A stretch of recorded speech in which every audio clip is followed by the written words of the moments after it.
تو آج کی ویڈیو بڑی ہی نصیحت آموز ہے اور گفتگو سن کے آپ خود فیصلہ کیجئے گا کہ کیا واقعی ایسا ہے کہ نہیں۔ معاملہ کچھ یوں ہے کہ کسی مسجد کے اندر ایک نوجوان بیٹھا ہوا تھا اور پھر ایک بزرگ بھی وہاں پہ موجود تھے، تو اذان کا وقت ہو گیا۔ ان بزرگوں نے اس جوان سے کہا کہ بیٹا اذان کا ٹائم ہو گیا ہے، اذان پڑھ دو۔ وہ کہنے لگا کہ بابا جی میں نے کبھی پڑھی نہیں۔ انہوں نے کہا بیٹا کوئی بات نہیں، اگر نہیں پڑھی تو آپ پڑھ لو۔ وہ کہنے لگا کہ بابا جی مجھے تو شرم آتی ہے۔ جب اس نے یہ بات کہی کہ بابا جی مجھے تو شرم آتی ہے، تو وہ بزرگ کہنے لگے کہ اچھا پتر چلو کوئی گال نہیں، پھر میں ہی بے شرم بن جانا۔ یعنی یہ اس کو سمجھانے کے لیے تھا کہ بیٹا کیا اذان پڑھنا بے شرموں کا کام ہے کہ تمہیں شرم آ رہی ہے یہ والا کام کرنے سے؟ حالانکہ اذان پڑھنا ایک عظیم کام ہے اور ایسا عظیم ثواب والا کام ہے کہ اللہ کے پاک نبی نے فرمایا کہ اگر لوگ جان لے کہ اذان میں کیا ہے تو اس کے لیے ان کو تلوار سے لڑنا پڑے تو لڑ پڑیں۔ حالانکہ ہمارا حال واقعی یہی ہے کہ ہمارے نوجوانوں میں سے بہت سارے ایسے ہیں، بلکہ اور بھی بزرگ بھی، کہ جب آپ ان سے کہیں کہ اذان پڑھیں تو کہیں جی مجھے تو شرم آتی ہے، میں نے تو کبھی پڑھی نہیں۔ حالانکہ یہی مسلمان ان جگہوں پہ کہ جہاں پہ واقعی شرم آنی چاہیے شرم نہیں کرتے۔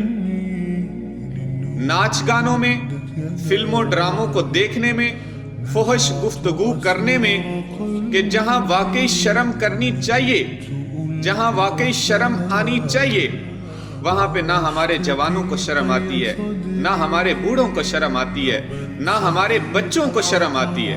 افسوس کا مقام یہ ہے کہ مسلمان تو ہیں ہم، لیکن اسلام والے مسلمانوں والے کام کرنے میں ہمیں شرم آتی ہے۔ نہیں شرم آتی تو ہمیں بے دینی والے کام کرنے میں شرم نہیں آتی، حالانکہ شرم آنی چاہیے۔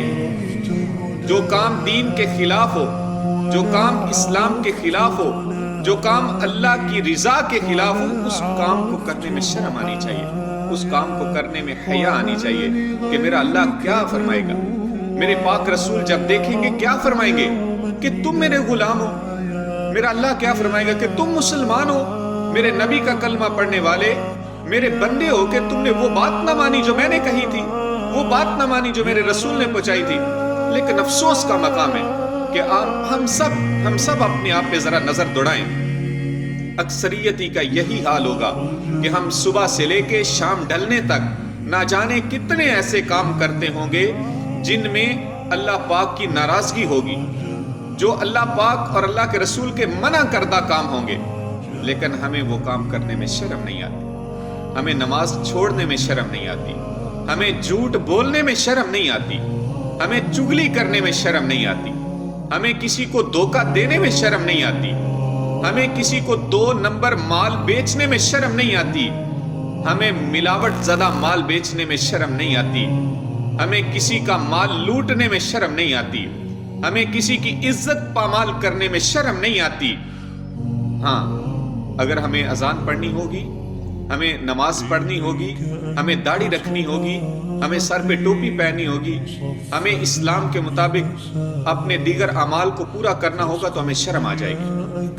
تو خدا کے لیے جتنے میرے بھائی، میرے بزرگ، میرے دوست جو بھی میری بات کو سن رہے ہیں، دیکھ رہے ہیں، میں ان سے یہی گزارش کروں گا کہ خدا را اگر شرم کرنی ہے تو ضرور کریں، لیکن ان کاموں سے کریں جن سے اللہ نے منع کیا ہے۔ حق اسی کا بنتا ہے کہ اس سے شرم کی جائے۔ اسلام پہ عمل کرنے میں کس بات کی شرم ہے؟ بلکہ یہ تو اللہ کو راضی کرنے والے کام ہیں، یہ تو ہمیں عزت دلانے والے کام ہیں۔ بالخصوص اذان کے متعلق اللہ کے نبی نے فرمایا کہ قیامت کے دن مؤذنین یعنی اذان پڑھنے والوں کی گردنیں دوسروں سے لمبی ہوں گی، یعنی عزت کے طور پہ دوسروں سے اذان پڑھنے والے نمایاں نظر آئیں گے۔ تو اذان پڑھنا تو ہمیں عزت دلاتا ہے۔ یہ صرف ایک بات ہے، بہت ساری باتیں اسی طرح ہیں کہ ہم جب بھی کسی مسلمان سے، جوان سے، بوڑھے سے کہیں تو کہتے ہیں کہ مجھے تو شرم آتی ہے، میں نے تو کبھی یہ کیا نہیں۔ حالانکہ اسلام کے احکامات پہ عمل کرنے میں عزت افزائی ہے۔ تو کوشش کیا کریں دین اسلام کو سمجھیں، عمل کریں اور دوسروں کو بھی سمجھائیں۔ اللہ پاک ہم سب کو سچا سچا مسلمان بنا دے۔